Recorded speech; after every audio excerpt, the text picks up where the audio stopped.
Hey, everybody. There we go. A bit of a late start today.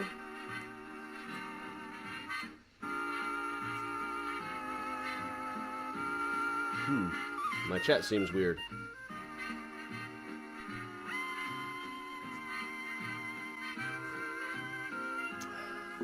Are we in fact streaming right now?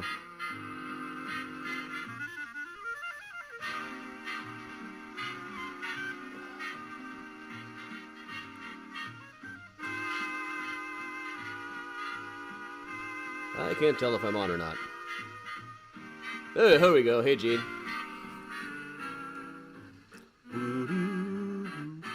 Hey, and Todd and David, too.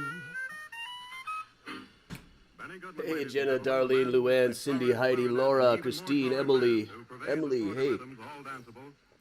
Hey, Kathy, hey, Todd over on Twitch. Hey, Rodney. Good morning, everybody.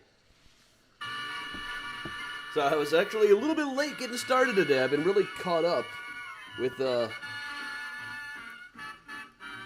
going through these billions and billions of Johann Hawk things.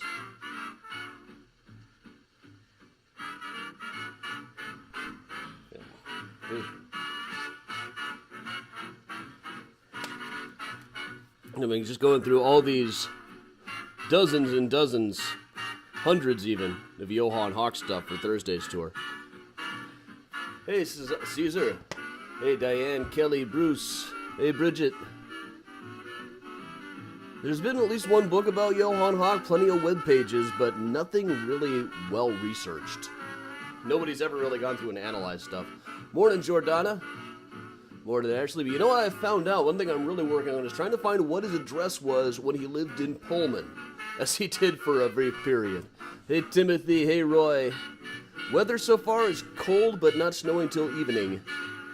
I think I got this a little loud. Yeah. Hey, Gladys.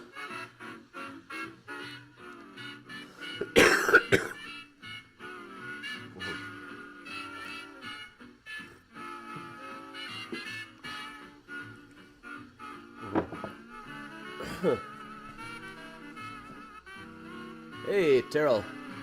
Welcome along. Hey, Betsy. Hey, Keely.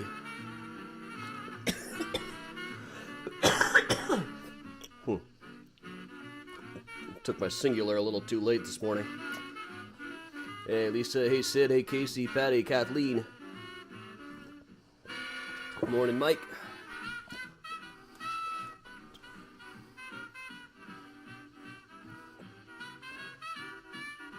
Hey, Don. Hey, Jerry. Hey, Leah. Morning, Ed. Hey, Kelly. Yeah, I'm seeing in the forecast we might get a little snow tonight. Doesn't look like much. Boker Tov, Lisa. Ach, best to do.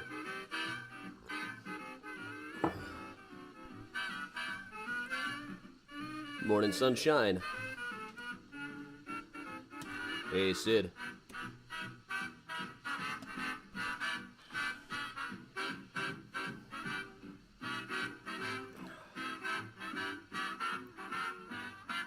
It's a goo morning too, Sid.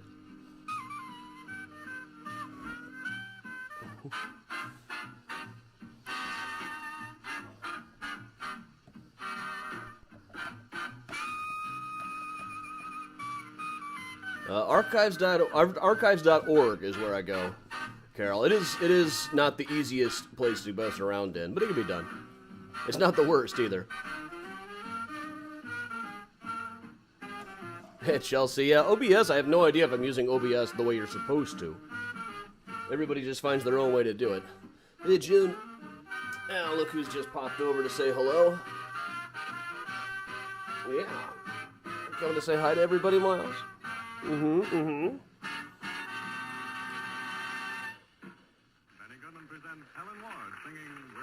Sid, is that new production of Oklahoma? That's supposed to be terrific. Which is tricky. Sometimes they try to update these old shows, like they tried to update Annie Get Your Gun, and it was maybe a little better, but it's still Annie Get Your Gun. But the Oklahoma one's supposed to be great.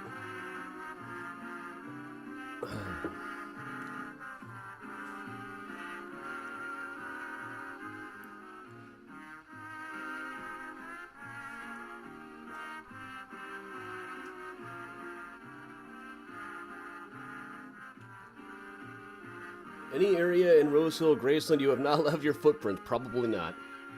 It's definitely not, certainly not in Graceland. Rosehill's bigger. There's places I'm less familiar with there. Show the new lamp again. It'll be a little bright if I spin it around now. Let's see. Priya is hiding out here someplace. Yeah, here's the new lamp. Watch this. Alexa, turn the blob red. Alexa, turn the blob blue. Alexa, webcam.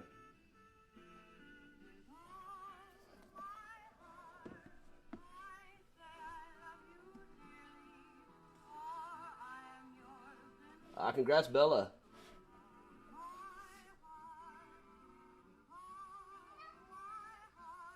Who's leaving comments on reviews here? I'm missing something.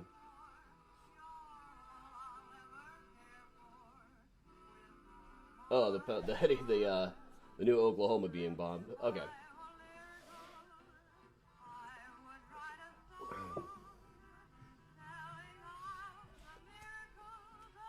Sorry if I'm confusing any Alexas. I don't think too many other people have something called the blob, which is what I call the ball of string lights that I put inside of the lamp.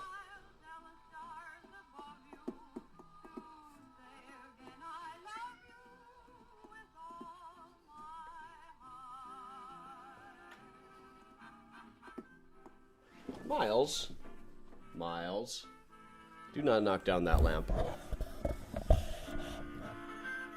Miles. Come here.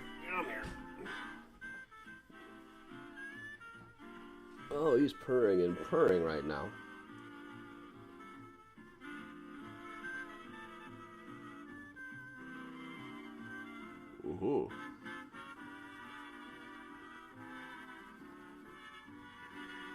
And the lamp's been a fun project that needed a lot of work.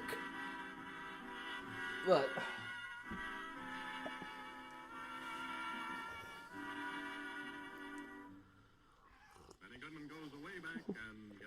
300 pounds of cauliflower. That's what you get if you decide to pick what's behind door number 1 instead of the money.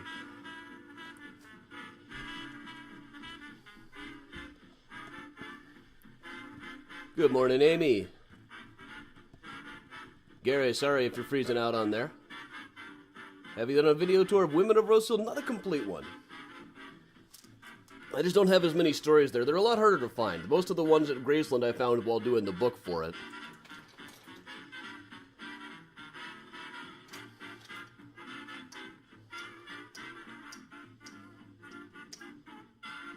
Morning, Kelly. Morning, Sue.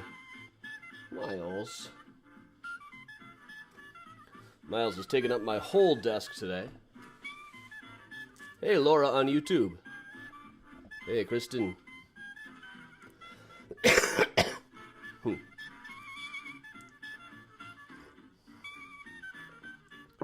Morning, Eric. Hey, Paula in DC.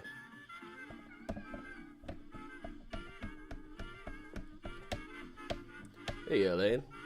On YouTube and Facebook, it looks like. People do that. You know, comment on one, watch on the other. Hey, Joanne.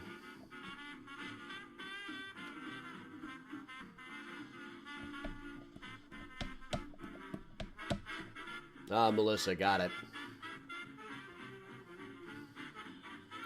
I don't know why it's freezing on people. As far as I can tell on here, everything is moving smoothly.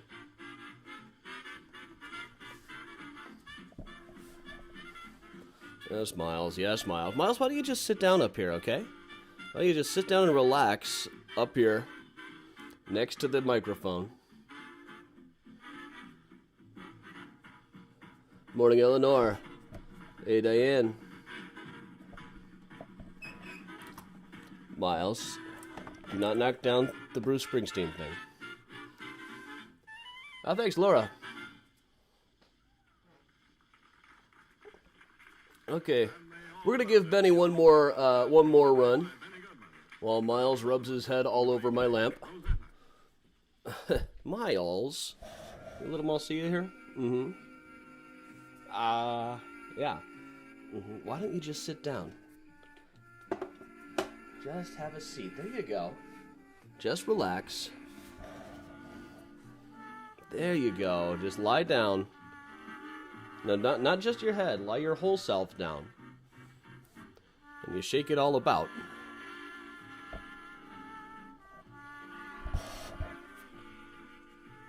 You are very cuddly this morning, but Daddy's working, you know. Hey, Rob.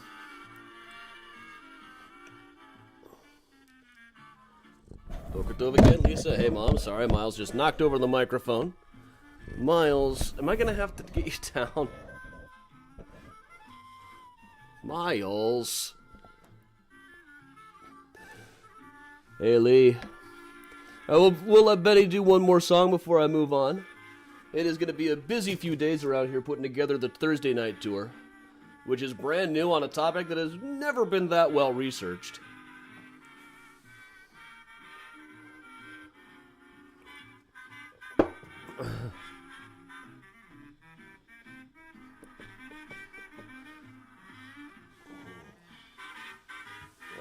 Yes, Miles. You're never going to let me finish working this afternoon, are you? I'll have to hide. How much coffee did Miles have? Presumably a lot, it seems like.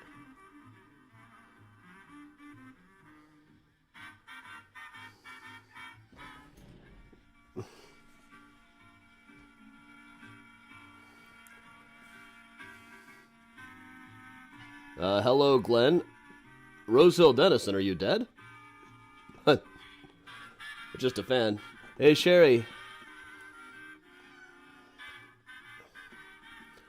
Alright, we'll let Benny Goodman finish up this song. It's a little bit of a later start than usual. But I've been so buried in this Johann Hawk stuff all morning. I was like, oh my god, it's time to start. Hey, Donna. But, you know, I love it when I get just buried in these research projects. So much fun.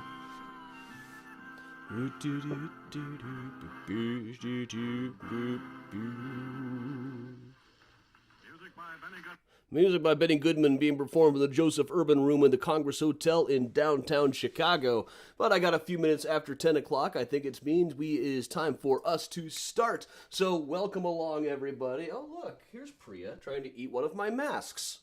The cats are just going to drive us insane today. But all right, welcome along, everybody. I'm Adam Seltzer for Mysterious Chicago Tours. I've been a tour guide and historian here in Chicago for going on 20 years now. I've got about a dozen Chicago history books out. I'm on the History Channel and the Travel Channel all the time, so I am incredibly famous. You should definitely pay attention to whatever I say. Amongst my books are The Smart Aleck's Guide to American History, which I'm remembering fondly right now because they did a lot of the copy editing and a lot of the indexing for me on that one.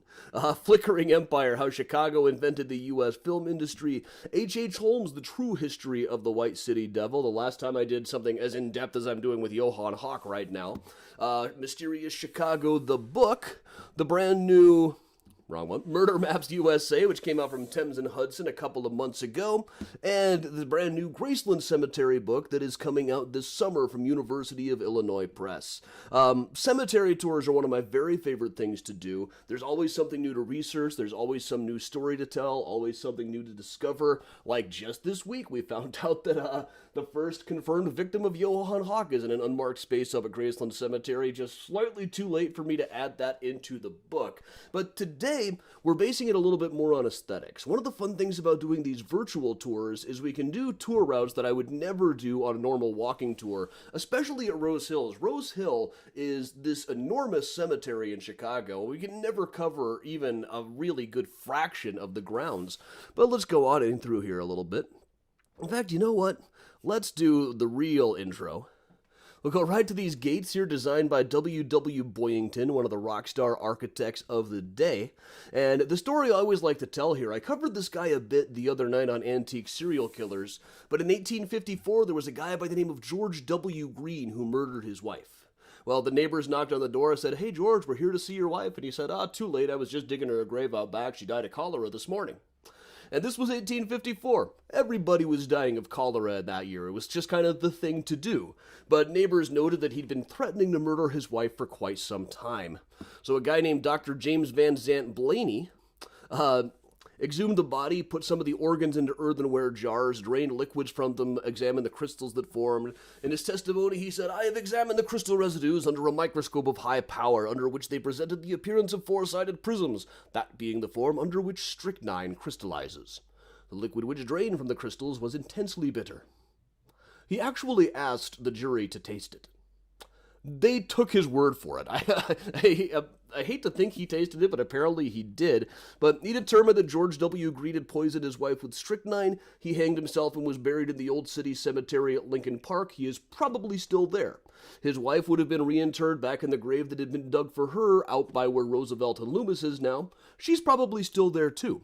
This might would have what got Dr. James Van Zandt Blaney to think, hey, we got to get a proper cemetery around here.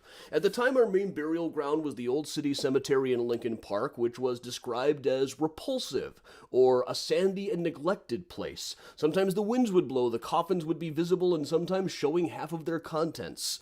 But right around this time, the Rosehill Cemetery Corporation had bought this plot of land. They initially planned to use it as residential places, building houses. But then the Panic of 1857 happened, nobody was buying houses, they decided, we're up on a natural ridge, maybe we should just make this into a cemetery instead.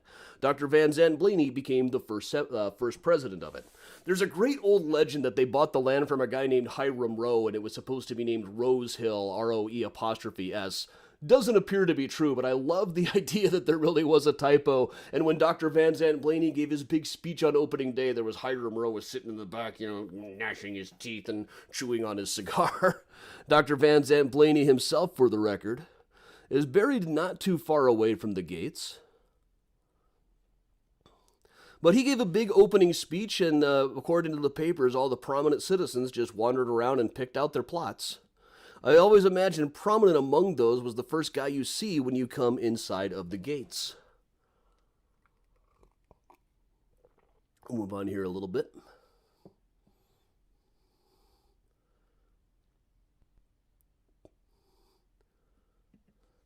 So, Charles J. Hull. Interesting guy in and of himself. Charles J. Hull was raised in upstate New York, owned a tavern called the Charles Hull Tavern when he was like 12.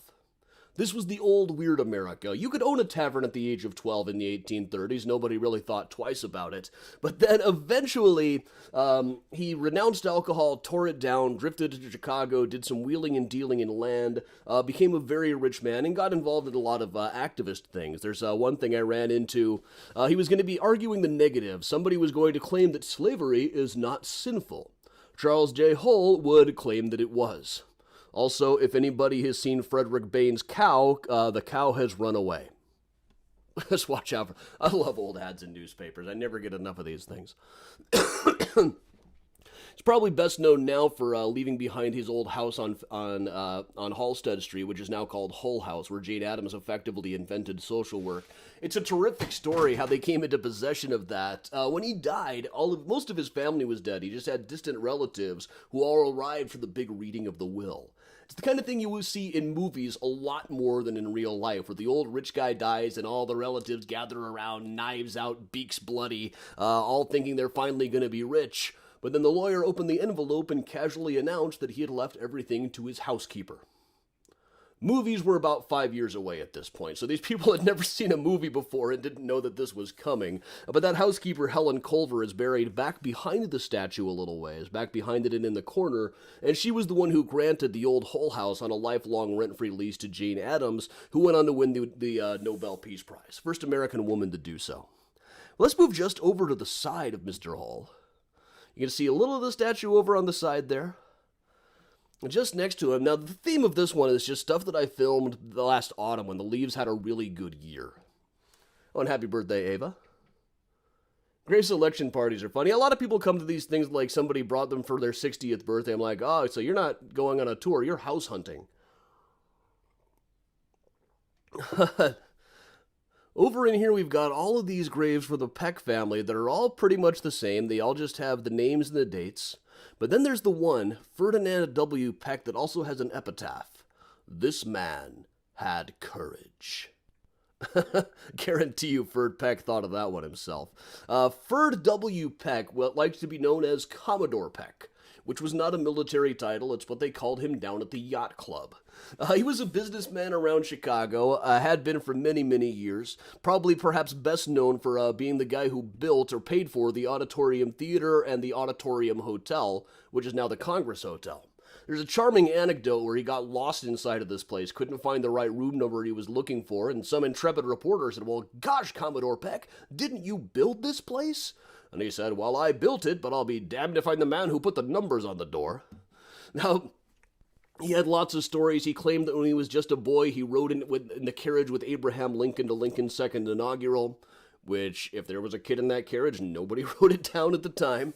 But in the 1920s, they decided he was the oldest Chicagoan, which is almost certainly not correct. They didn't mean the oldest person in town, just the person who had been in Chicago the longest. And certainly by then, there were only a few of the people who started drifting here in the 1830s and 1840s still alive, or were born here in the 1840s.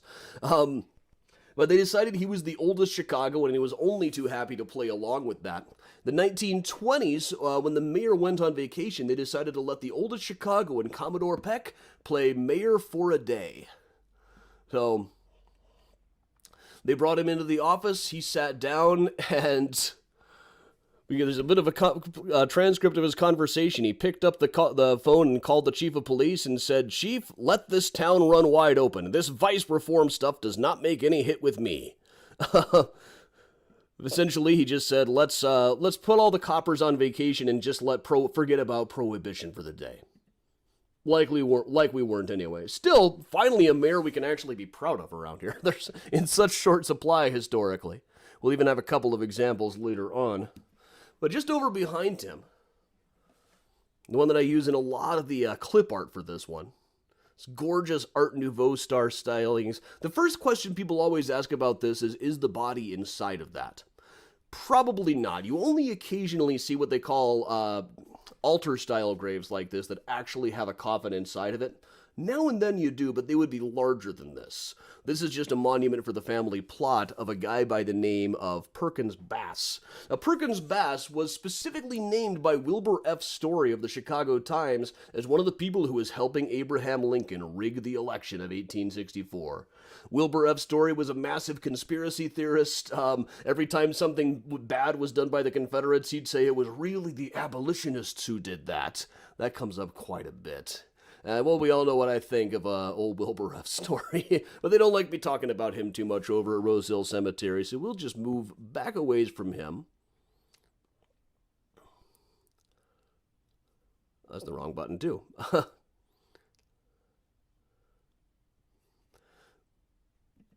We'll go back over here. Just back past Perkins Bass is this boulder monument to a guy by the name of Ebenezer Peck, which Ebenezer Peck came down from Canada to serve in the state legislature in Illinois. He used to wear coonskin caps to the state capitol, which even at the time probably would have made him look absolutely ridiculous. But he ended up in Chicago where he had an entire mansion kind of just north of the old city cemetery up on Fullerton, and worked off and on a little bit with Abraham Lincoln. Now, all of these people claimed to have worked with Abraham Lincoln. In Peck's case, it was true. I don't think they were always on the same side of legal cases, but they worked together. They'd worked in the same trials as lawyers. And it was reported that right after Lincoln's election, when he came to Chicago to meet Hannibal Hamlin as vice president for the first time, they went up to Mr. Peck's mansion to decide who was going to be the Secretary of State, who was going to be the Secretary of War. And I've never found anything really to back that up. It's mostly stuff people remembered years later. But we do have, in like the Lincoln Papers, there is still things like, here's a letter from Ebenezer Peck to Abraham Lincoln, 3rd December 1960. I do not know any less troublesome way to yourself to make known to make something good wishes than by enclosing this letter. Yours truly, E. Peck. And here's one from a couple of years later when he was concerned about deeply concerned about the idea that the Confederates might join in with the British. We'll move just back behind him a little bit here. Now, there's a Latin motto on his gravestone that translates to something like, "Truth is better than riches," which is easy to say when you've got a mansion. And back behind here are some of the older ones. And this is Mother Sarah, who would have been born way back in the 1700s, and his son William, who died 1862. They might have originally been at the old city cemetery and brought over to here. It's hard to tell. There's not always easy records, at least not that Rosehill will let me see. We'll move just over to the side of these two to one of the more mysterious graves. This is actually a rather new stone for William Duvall, who it says here was on the Continental Line in the Revolutionary War. We don't know if that's true or not. There's been a grave there for a William Duvall pretty much as long as there's been a Rosehill. There's records to it and a couple references to it in a couple of 19th century articles, but nobody's ever been able to find anything about William Duvall, anything about his service. There was another William Duvall who was in the Continental Line and went on to be like the governor of Virginia, but that definitely was not this William Duvall. They just added this new gravestone a few years ago. A bunch of guys came out, dressed as revolutionary soldiers. There were arts and crafts, costumes, cosplay. And the idea that he was in the Continental Line, they just kind of pulled out of nowhere. All that we really know about the guy just comes from his old gravestone, pictured up here with a kid who looks very much like a young Al Franken, setting up a flag there. And at the time, it was just an old stone that said William Duvall, Soldier of the Revolution. Now, nobody could ever quite trace which revolution it was. That probably wouldn't be how you would refer to a Civil War grave up in the north, and I think it's older than that. But when people first got interested in the 50s, Rosehill said they had no information on him whatsoever. They assumed it was moved over from the old city cemetery, but they didn't have a date of birth, a date of death. There's really just nothing known about this guy. And also, we'll just go to a couple of them that I just love. Some of the best-looking ones are illegible. If I had more access to the records at Rosehill, I could figure out who they all were. I mean, it's all on file. Like this one here with the candle on it. It's kind of an interesting motif. And while we're at it, we'll go to one of the best names. So there's the whole section in this that I call the 7th grade section because it has so many hilarious names.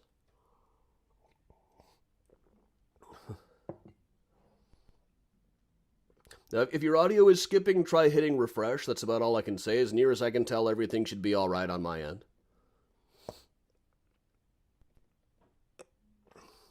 But not even in the 7th grade section is Abraham Titsworth. And I will admit, I only looked up Abraham Titsworth because of the name. But it turned out to be a pretty good story. I mentioned before, Lincoln came over to Chicago right after his election to meet with Hannibal Hamlin. While he was here, he also went to Abraham Titsworth, the tailor, to have a suit made for his inauguration. So this is the guy who made Abraham Lincoln's inauguration suit. Now let's move over to the side. Further in, these are all places that we usually hit on the regular walking tours. Let's move a little bit further west. Now, it's a good mile to go clear across the cemetery here, so we definitely don't go all the way over much. Over even in the midway point, and this guy I know features on a lot of other people's walking tours, not too many of mine, but people can't really resist it because it's such a famous name. Here we have the family plot of none other than Oscar Meyer. Yes, that Oscar Meyer, who moved to Chicago in the 1800s, got himself a butcher shop down in Old Town. It just occurred to me right now, Johann Hawk, who I'm studying for the Thursday night tour, lived in Old Town for a while, was a German himself, probably a patron of Oscar Meyer & Co. And here they are offering fine sausages, hams, bacon and beef, and pure kettle-rendered lard. And they're also, during the war, they were advertising for a war work and a peacetime future for mixers, boners, washers, smokers, butchers, laborers, hog pullers, steam fitters, overhaulers, order fillers, grinders, trimmers, stockmen, and wirers. Even during the war, people always want food. And feel free to chuckle earlier on about that one. That's what I want to be when I grow up. And of course, we got to have the song. Class attention. Forward march. Oh, I'd love to be an Oscar Mayer wiener. That is what I truly like to be. 'Cause if I were an Oscar Mayer wiener, everyone would be in love with me. A big parade is so inspiring. Now, the thing is, I think by the time I was watching TV in the 80s, they had kind of done away with that ad, but everybody still knew it somehow or another. Maybe I just knew it from references on, like, The Simpsons and stuff. There's that one where the critic crossover episode where he started singing it. It's probably where I know it from, honestly.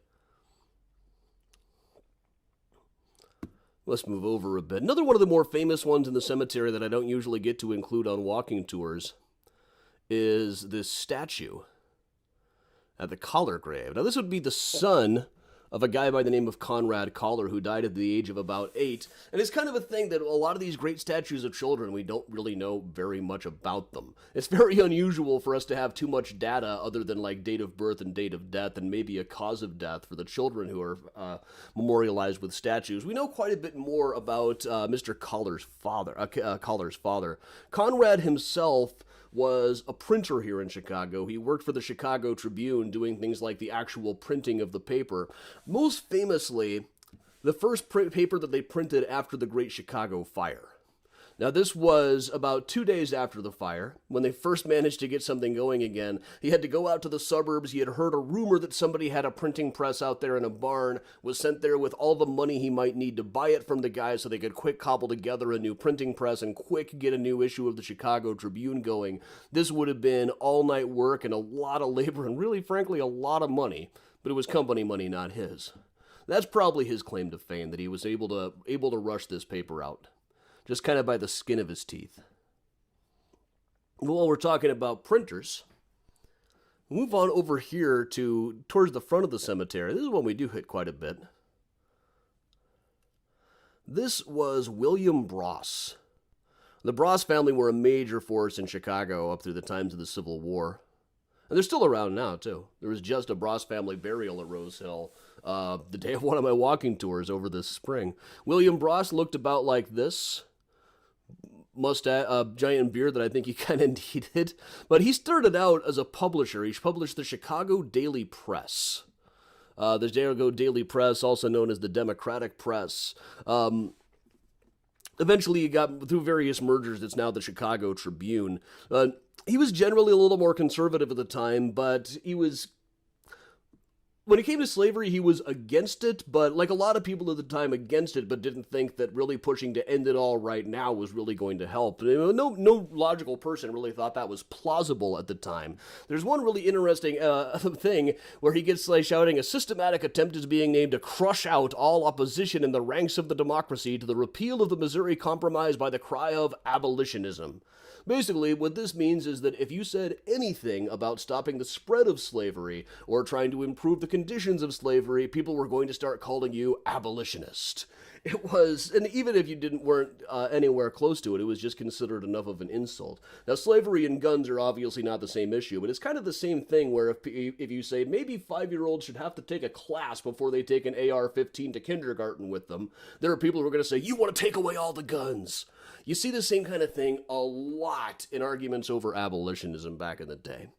Now, Bross's brother, John, is buried not too far away from here. He became the colonel of the U.S. 29th Colored Regiment. That was the first group of black soldiers who came out of Chicago. Was killed leading them through the Battle of the Crater, as a part of the Battle of Petersburg, Virginia.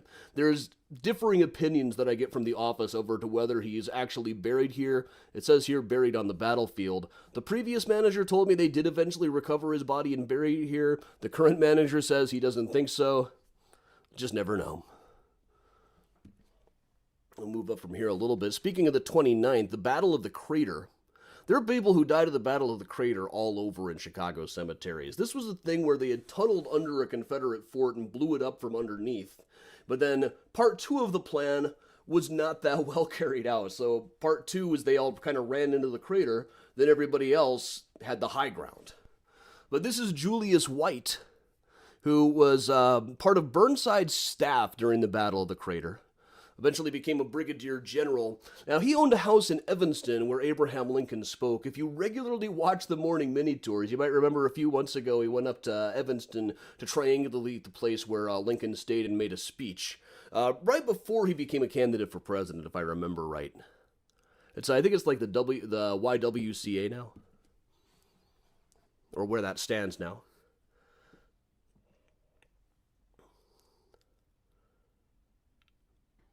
I got the wrong things up on here. Okay, let's move over.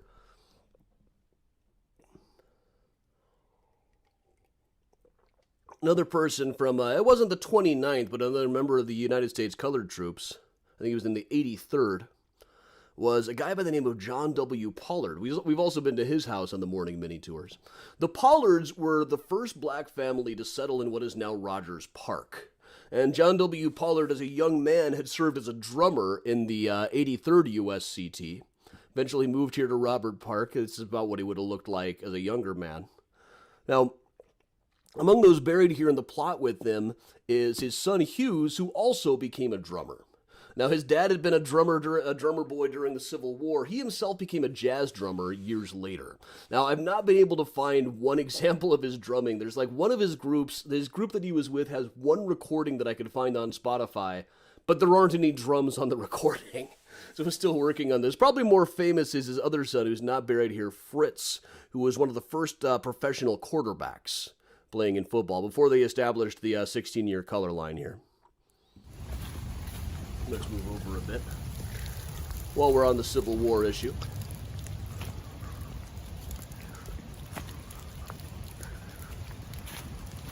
No, I don't believe that was the Medal of Honor. There's another medal. That was years later, and he was with the Grand Army of the Republic. A lot of people were more into their Grand Army of the Republic, their alumni groups for the war, really, than into anything else. It's a lovely shot of General Thomas Wyman. This one's a little bit of a conspiracy theory thing. Thomas Wyman was killed and initially buried in a family plot in western Illinois. When he was moved here, there were a lot of stories going around that Rosehill had robbed the grave because they thought having a big monument to Thomas Wyman would raise the value of all the plots around. Private cemeteries were still very new at the time. People were sometimes suspicious of their motives. But there's a great story about Thomas Wyman. He was at the Battle of Chickasaw Bayou. In the morning of the battle, he was looking over the field, and his men said, "Colonel, watch out. There are snipers everywhere." And he said, "Boys, they have not yet hit the bullet that could cast me." Again, this was about 35 years before movies, so he didn't know not to say that, because naturally, immediately a bullet caught him. There's a terrific anecdote saying that when he died, he was on his deathbed. The full cyclone of his soul burst forth, and the most fearsome imprecations passed from his lips, accompanied by the froth of oncoming death. Which is a really fancy way of saying the guy died swearing like a sailor, and I salute him for it. He was breveted general after his death. Now one for the Volkomaniacs, Leonard Volk. We'll just move up a bit. Quite a number of the statues around here were carved by a guy named Leonard Volk. He also did one Celtic cross at Graceland that I know of. But so often we don't really have any data about who sculpted any given gravestone. We know that he did a couple of statues. I don't think he probably sculpted his own statue. I'm not sure who else it would have been. Leonard Volk was a sculptor who had operated around Chicago for some time. First really made a name for himself by sculpting a life mask of Senator Douglas. He then eventually made a death mask of Senator Douglas, which looks like this. But Douglas, during the Lincoln-Douglas debates, Douglas came to Lincoln and said, "Now, Abe, I know you like having your picture taken. What you really need is to go see this guy, Leonard Volk, and have a life cast taken of your face." And Lincoln decided to do it. He and Douglas were fairly friendly off stage. But about halfway through the process, Lincoln decided that Douglas really pulled one over on me, because having plaster all over your face is a deeply unpleasant process.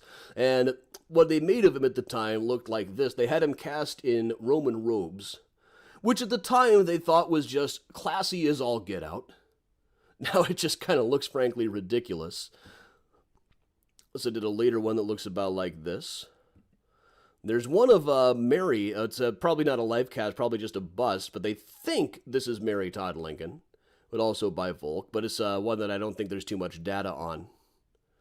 There was also an interesting article in 1864 during the war. It is gratifying to know that in spite of the rude shocks of war, the ups and downs of the gold thermometer, the exciting fluctuations of trade, the high price of bread and butter, kerosene, coal, and beefsteaks, the existence of enrolling officers, provost marshals, rebel raids, copperheads, and other unnecessary luxuries, the artists, those dwellers in utopias, bohemians in the realms of beauty, still nourished with faith in commissions like grains of mustard seed, with macabre-ish hope hopes of something good yet to turn up which shall reward them for their devotion to nature and their faithful persistent efforts to reproduce her fitful moods upon canvas.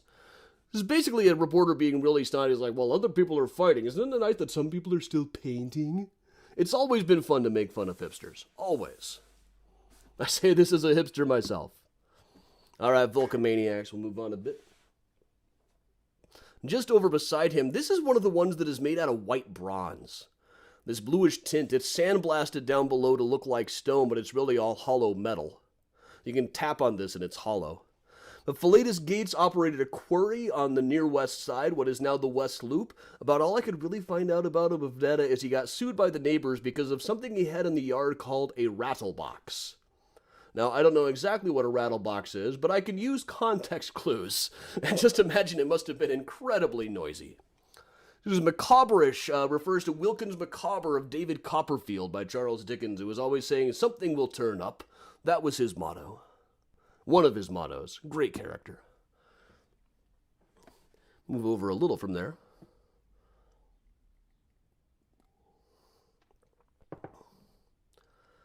Now, there is a herd of deer. There's about 20 deer who live in Rosehill Cemetery at any given time. Usually you find them in kind of clusters of 3 or 4. Most of them I don't think ever leave the cemetery.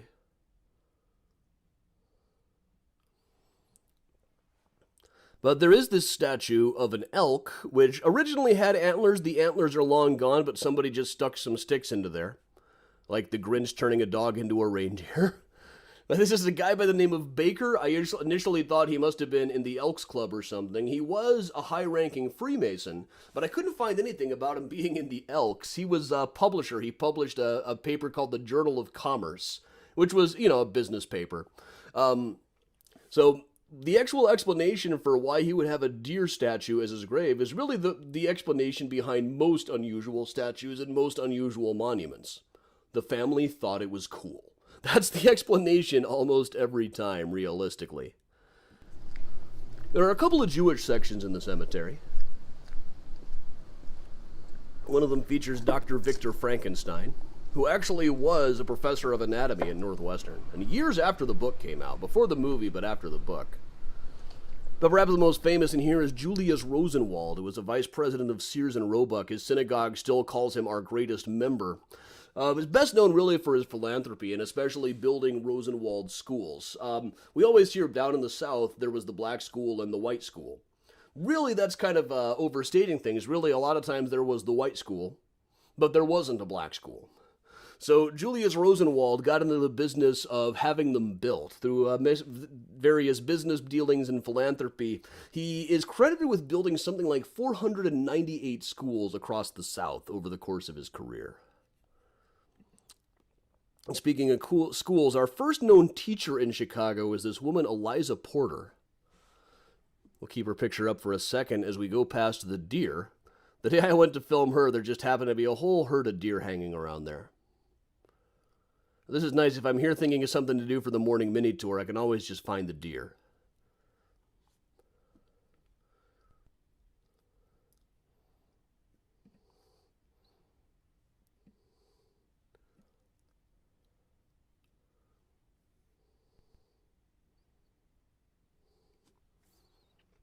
Well, they did teach penmanship when I was in school, but if you ever saw my penmanship, you'd never know anybody taught it to me. But Eliza Chapel Porter, I'm sure, probably taught penmanship. There's a whole biography of her, but like so many biographies of women of her era, there's just, it spends way too much time talking about how pious and Christ-like she was.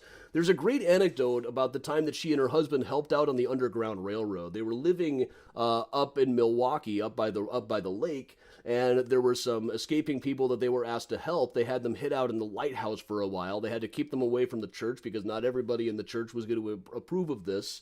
And the daughter says there were so many amusing incidents associated with this that I chuckle now just thinking about them. But then she doesn't say what these incidents were. She just goes back to talking about how pious and Christ-like her mother was. Very common with things like this. Let's see, who else do we have here? I'm trying not to overlap too much with the other upcoming ones. This is a little bit of the 7th grade section. In the background is our Mayor Long John Wentworth. through whose own efforts we're not absorbed into Wisconsin when Wisconsin was going for statehood. This is a guy by the name of Cumming Cherry, who was a professor at Northwestern, with some really interesting symbols in there. That just looks like the poop emoji up on the top. Now, I try to take people's secret societies seriously. I know that this was very important to people like this. You see a lot of guys who were members of the Freemasons and the Odd Fellows and whatever else they could join. It was important to them, so I should take it seriously, but I just have a lot of trouble doing so. It's like, every time I read through, like, what happened at the meeting, it's like, well, somebody please hurry up and invent a television set. Well, C.F. Gunther's a guy who found other things to do. C.F. Gunther was a big collector. A lot of his relics are now at the Chicago History Museum, even though many of them are not thought to be real. Like, he had a snake skin that he said was the original skin from the serpent at the Garden of Eden. He had a big plan to buy the pyramids from Egypt and move them to Chicago. Most of his stuff didn't work out too well, and I really wish I had a car to sell to this guy, but I got to admire his sheer imagination for things like this. Okay, Smurf hat, that's more polite. Or a dwarf hat. A really dirty joke just occurred to me there. I won't tell it right now. Cap of Liberty. Yeah, it's similar to those ones. There was a talk of having the Statue of Liberty wear a cap like that when they were first talking about having a statue like that. But Jefferson Davis objected. He thought it would be seen as a symbol of abolitionism. Here we have Mary Mcvicker, wife of Edwin Booth. Mary Mcvicker, I'll just cover briefly. I read her whole reviews of her work. She was an actress. She had been a child actress until, but then decided she'd outgrown that and got off stage until Edwin Booth, John Wilkes' brother, came to play at Mcvicker's Theater, her family theater, and just fell in love and asked her to play Juliet to his Romeo, launching her back on the stage. They eventually got married. So this is John Wilkes Booth's sister-in-law. Now, Edwin Booth himself is buried in a family plot in Maryland. I understand there's quite a bit of drama in the files about this. There's something about how Mrs. Mcvicker specifically said no member of the Booth family must ever be buried in our family plot. It's interesting the drama you can get out of those files. Let's move up over here a little bit. We talk about a couple of mayors. One of our early ones was Levy Boone, who was a mayor and a member of the Know Nothing Party. After the Whig Party split up over the issue of slavery, the Know Nothings were a group who were supposed to say, when asked about what their platform was, they were supposed to just say, "I know nothing." Which has always been a huge joke until just the past convention where one of the major parties just had no platform other than whatever our guy wants. But Levy Boone was a doctor who had actually distinguished himself very well during some of the early cholera epidemics, but later started saying, well, the real reason we have cholera is all of these dirty immigrants coming into Chicago. He was a member of the Know Nothing Party, tried to shut down the saloons because they were too popular with Germans. We all know what I think of this guy. I was kind of running out of dance moves, but I tried to do a ballet. I'm not good at ballet. You got to remember sometimes it's something you have to remind yourself a lot is that these people lived in a completely different world than we did, which does not excuse Levy Boone's crap. But certain people, like there's the rather famous statue of Francis Pierce Stone, which was originally in the Old City Cemetery in Lincoln Park. This goes back to the 1850s, a few years before Rosehill opened. Horatio Odell Stone was a widowed man in his 40s who went back to his hometown of upstate New York and met Frances Pierce, who was about 16, married her and brought her back to Chicago. He was 40-something, she was 16. Happened a lot back then. People just didn't know that they should be shocked and appalled by that sort of thing. But she died of tuberculosis shortly after their daughter was born. The baby died shortly thereafter. And Horatio went back to upstate New York and found himself another 16-year-old to marry. It's one of those things where he gets older, but his girlfriends stayed the same age. Except that his next wife, who was buried in the plot with him, outlived him by decades and decades and became known as the sternest, most joyless old lady in the city of Chicago. She lived down on South Prairie Avenue, hosted Oscar Wilde at a party where Marshall Field and Oscar Wilde were at the same party. Field and Mrs. Stone would have been like the sternest and least fun-loving people there were. Must have been a really awkward party. All that was really written down about it was Oscar talked a bit about what words were different in America and in England. Very safe dinner conversation. But among the statues, there's another one that's not as well preserved. I don't know when exactly they added the glass case over Francis, but it probably wasn't too early on. There are some early pictures of it where it doesn't have the case. But when you don't have a case like that and things are just exposed to the elements, especially in Chicago, where we've got Chicago winters and now there's acid rain, or throughout the 80s and 90s, you started hearing about that a lot. This is a woman by the name of Mattie May, lying on a couch. We don't know too much about her other than she was married to Harry May, who was a baker. All that really comes up is her first name was Swanson, and he was at least not that much of an age gap. It says here that she was married at 16. From doing various math and records, it looks like she was probably actually 15 at the time, but he was only in his early 20s, which is better than when somebody's 15 and marries like a 48-year-old, which also happens quite a bit. One other to cover. I do not have all of the right pictures up for this one, but over in the Civil War section that just looked so good this year was Irving Carson, the first journalist killed in war. And he was all kind of a legend in his own time. Besides a journalist, he was also a scout for General Grant. He would dress up like a Southern farmer, sail down to other places, and just say, "Hey, I'm a farmer. I was thinking of joining the Confederate Army. Can I take a look around and see what kind of stuff you got around here?" And they'd let him. But then he was hit by a cannonball at the Battle of Shiloh, making him the first journalist to die in war. Well, all right, so that is Rosehill in autumn. I want to go ahead and plug. I'm really putting a lot into the Thursday night tour. I've been working on it all morning, putting everything together. Here's just a little sample of my notes.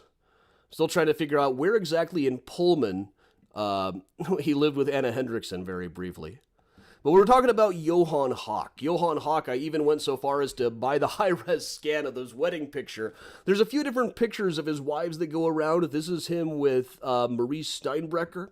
You see this picture of his wives quite a bit, but nobody's ever said who they were. I'm pretty sure it's Mary Gerke, Anna Hendrickson, and Emily Fisher from left to right. But still working on all of this. Johann Hawk, the Bluebeard of Chicago, who is thought to have married as many as 55 women and probably killed about a third of them. I'm going through everything now, trying to really put the story together. There's never really been a particularly good book about this guy, so I'm still working on it. But that'll be Thursday night right back here in Mysterious Chicago. Johann Hawk, the Bluebeard of Chicago, a brand new virtual tour. We'll be doing some mini tours in the vicinity of stuff I got to film over the course of this week. And a week from today, we'll kind of keep the theme going with true crime tales in Chicago cemeteries. That is coming up next Thursday, same bat time, same bat channel, 10 a.m. next week. And of course, we do morning mini tours every day at 10 a.m. on the Mysterious Chicago Facebook. Fridays at 6:30, it's Whiskey and a Cookie on the Patty Vasquez Show page, where we drink whiskey, eat cookies, and discuss the events of the week. And with that, everybody, well, first of all, I do have to point out, if you want to be cool, oh no, the Luca picture is gone. I'm missing the picture here. Hang on.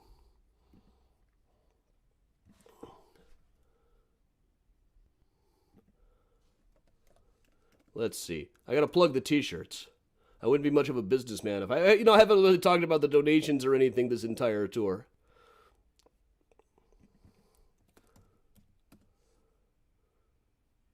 Everything's disappearing on me.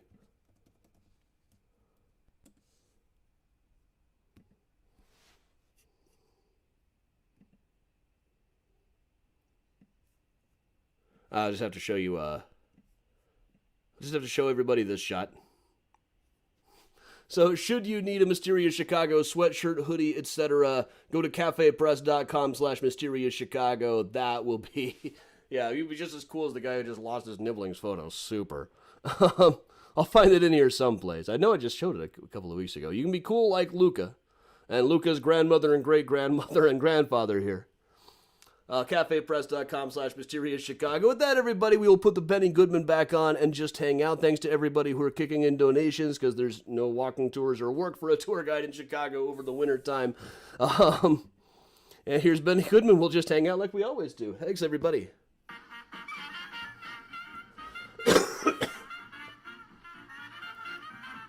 Oh yeah, the Patreon is your best bet.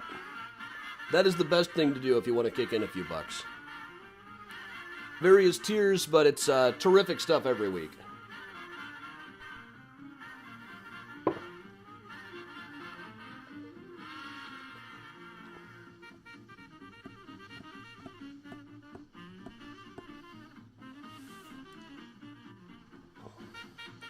Thanks, Kathy.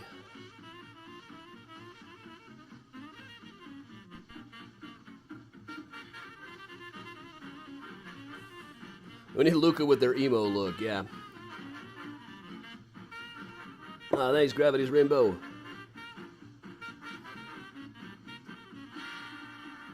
Thanks, Julie. I still hear stories about people being harassed by nuns over being left-handed. It's part of why Ringo Starr drums the way he does, though. He has his, like, aunt or somebody refused to let him use his left hands even though he's naturally left-handed. Which leads to an interesting drumming style.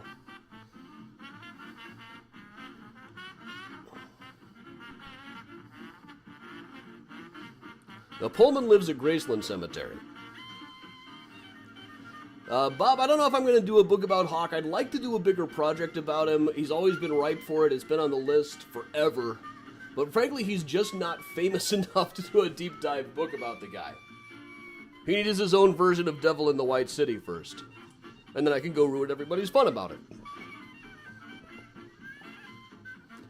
Well, he's really a trick to research. He's from about 10 years after H.H. Holmes. The newspaper tabloids had really kind of come into their own. Everything came together much quicker than it did with Holmes. Trying to sort out fact from fiction is very difficult. Trying to sort out, there's a lot of people he was accused of marrying that it was probably somebody else. Laura, I don't have any film footage of inside the mausoleum. I don't think they want me to film there. Also, it doesn't look any different in autumn, so... Oh, thanks, Barbara. What do I think of Leonardo DiCaprio? It looks like Keanu's going to be H.H. Holmes in the DiCaprio-Scorsese production. I think it'll be all right.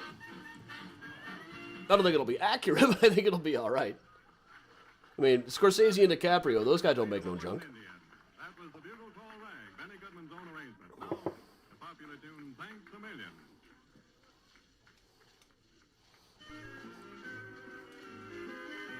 Hawk the musical I could see.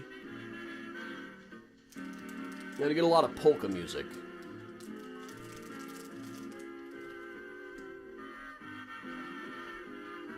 Thanks, Kathy. Yeah, welcome everybody new. We do this all the time around here.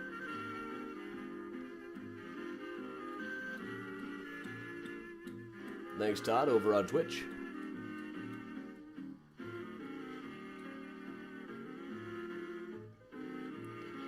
A small home just to the left of the entrance is probably an old office.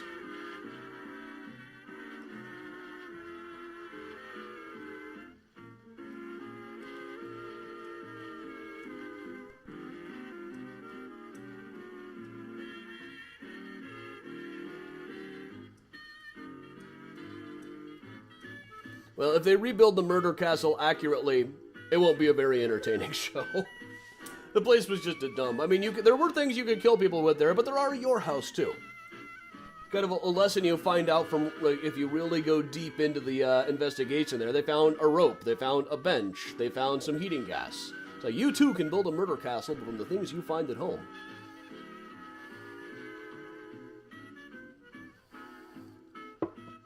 Eleanor, possibly.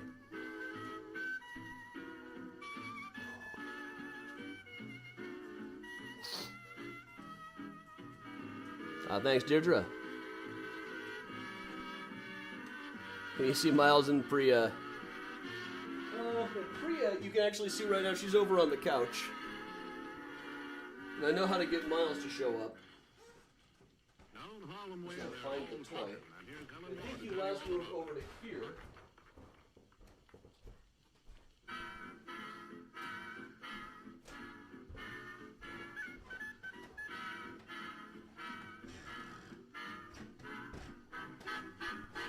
I don't know where they have dragged their favorite toy to here. Rob, exactly. The Home Alone house was the real murder castle.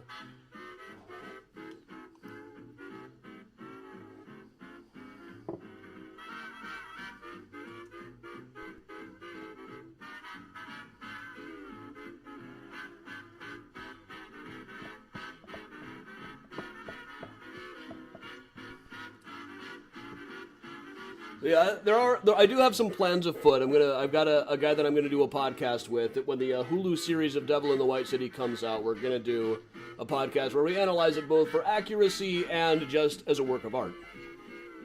So plans are afoot.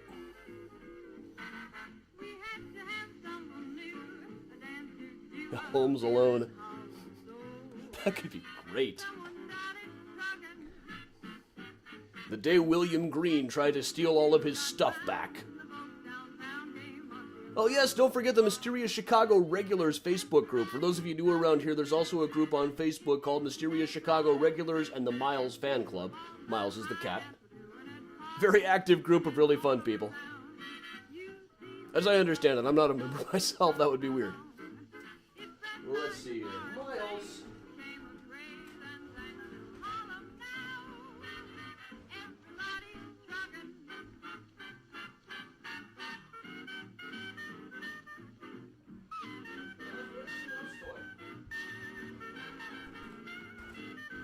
Where did it go? Where did you put it? Last I saw you had dragged it over to here. Where did it end up? I guess we'll just have to use the cat dancer, huh? Until I find it again.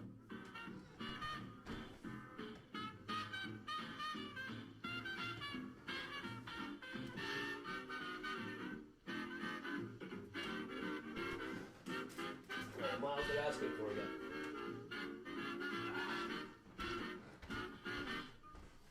You can see I'm wearing sweatpants under the nice broadcast clothes here.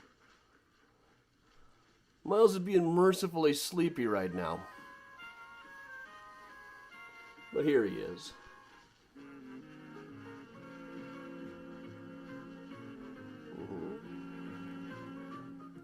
Here we go.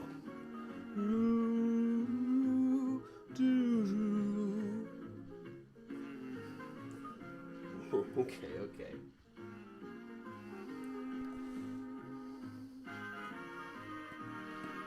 Oh yeah, I do have to get him into his sweater. Take him sledding again. I don't take him outdoors sledding, but he loves to get in the sled. You got here, Miles? You want to get in the sled?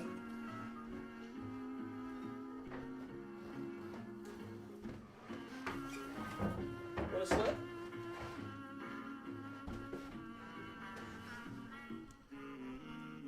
Alright, I think he's ready for some sledding. Ready, Miles? Ready to sled? Alright, hold on.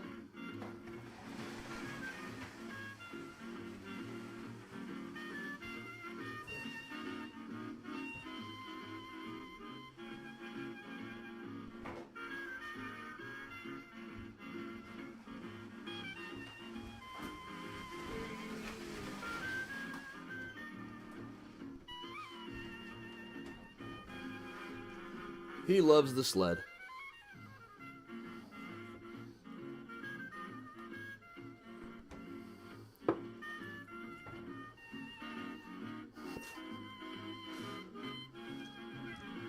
Okay, Miles. Yeah. It's a good sled ride. Maybe we'll get some snow tonight. We could sled tomorrow. Maybe we're gonna go outdoor sledding.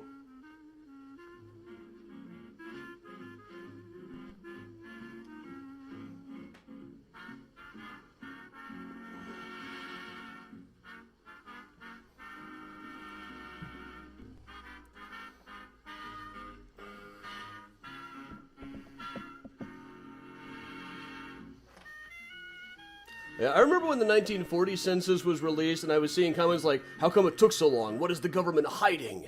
It's like, no, they always wait 70 years on the census.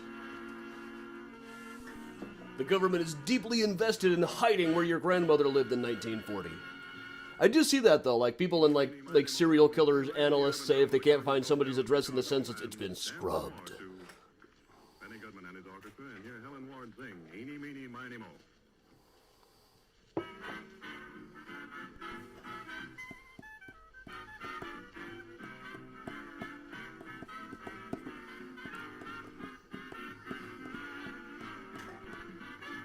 Let it fly away.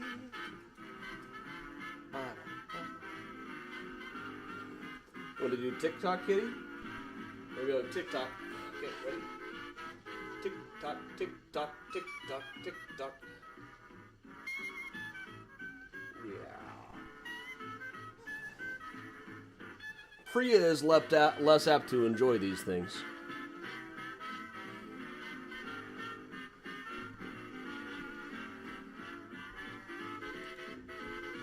Now, once I get up to the 1950 census, most of my stories are over by then. Catch your troubles by the toe. Let it fly away. Freya, where'd you get to?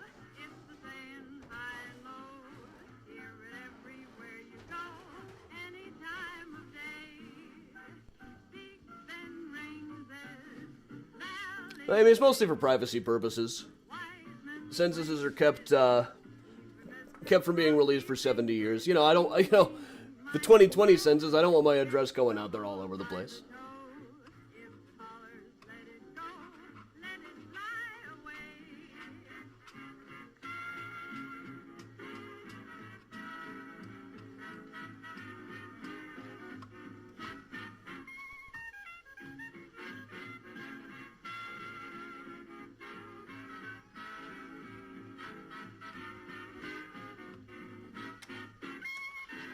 Oh, Miles. Miles is still coming up. Oh, geez. Here he comes.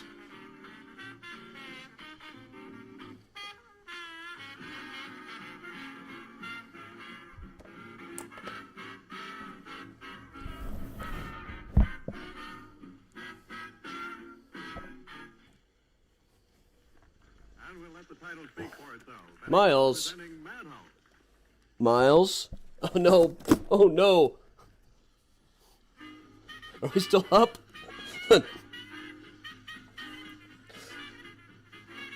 Miles just shut down my screen for a second there.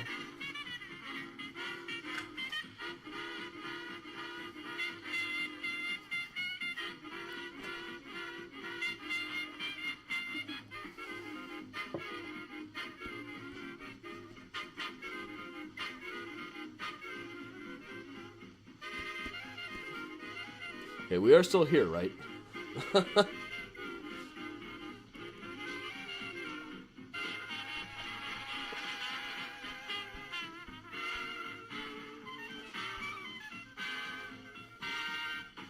we all know who the star is, Miles. We all know. I'm kind of watching the comments catch up to when everything fell down. Oh, hey, Priya. Priya, do you want to come be on TV too? Not much? Okay. Priya loves to be picked up and cuddled when she's not doing anything. If she's up to anything, she freaks out.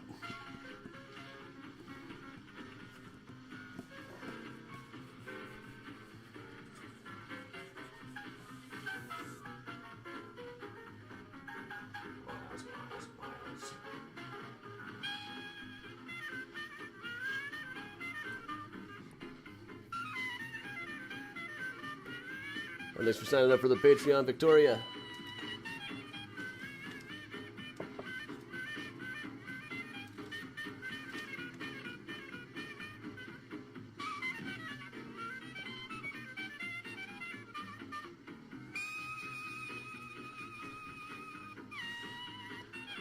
Oh, yeah, that's the guy.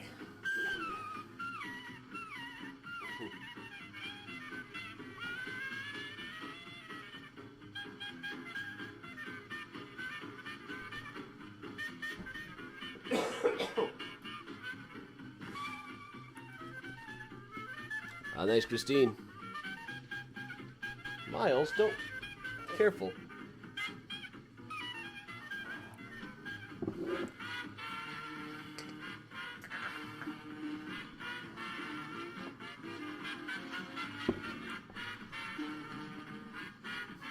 Five empires, Gravity's Double Rainbow. That's quite a few.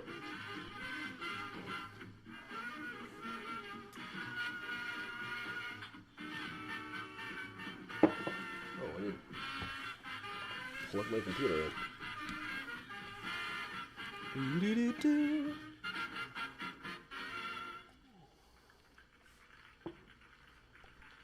Now, Rebecca, I enjoy January and February myself. I'll be sick of this by March. But I love sitting in my window seat watching the snow come down while I work. Sipping something hot. Love it.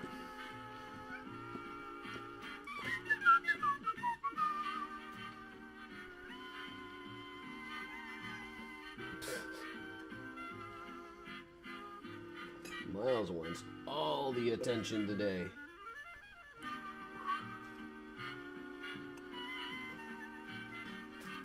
On the Patreon this week, I'll put up some cool Johann Hawk stuff, I think.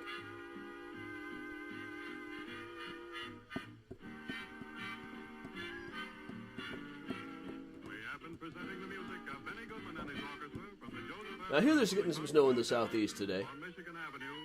Be careful, even if you know how to drive on the roads down there, a lot of the people on the roads do not. Alright, the Benny is winding up, so I think it's time for me to go have some lunch. Quick plug for the upcoming events once again. So, once again, Thursday night, this is the big one. We are going to be talking all about Johann Hawk, who married Marie Steinbrecher, whose location of whose house we saw over on Belmont earlier this week. Then took sick immediately thereafter, told friends she thought her husband was poisoning her, then promptly died. He is buried in an unmarked grave at Graceland Cemetery. But there's been one book about Johann Hawk, then half of it was just about H.H. Holmes, really. So this will be my first really major presentation about the guy. I've been gathering data on him forever, but I've never really gone through and analyzed all of it. So now I'm deep in the weeds of that. Is really what's on my mind right now. Johann Hawk, Thursday night, 8 p.m. Brand new story about a guy who older women are crazy for.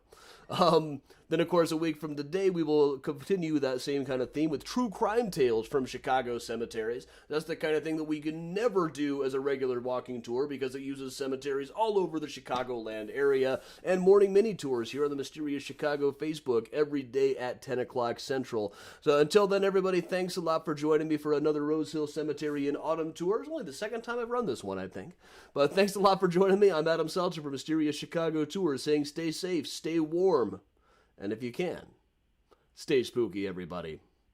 And if a guy you just met said, I like you, you like me, we can get married then, yeah, you have money, you say no.